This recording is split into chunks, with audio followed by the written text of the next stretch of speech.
ముందుగా భక్తులందరికీ నమస్తే.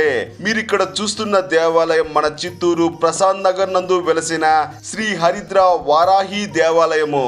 ఈ దేవాలయం నిర్మించి సరిగ్గా 14 సంవత్సరాలు కావస్తుంది. ఈ దేవాలయంలో దేవతా మూర్తుల విగ్రహాలతో పాటు గోశాల ఉండడం విశేషం.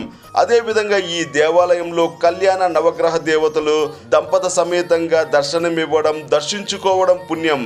అలాగే ఈ దేవాలయంలో నాగముత్తు మారియమ్మ, నంకాల పరమేశ్వరి, గర్భ రక్షాంబిక, ఉన్మత్త భైరవుడు, విద్యా గణపతి, హేరంబ గణపతి, సప్త కన్నికలు, మంగళనాథేశ్వరుడు ఈ దేవాలయంలో దర్శనమిస్తారు. ఈ గుడి నందు మంగళవారం, శుక్రవారం, ఆదివారం, నెలలో వచ్చే పంచమి, పౌర్ణమి రోజుల నందు విశేషమైన పూజలు నిర్వహిస్తారు.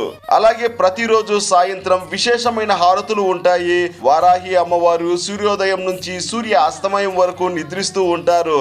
సూర్య అస్తమయం తర్వాత మేల్కొంటారు.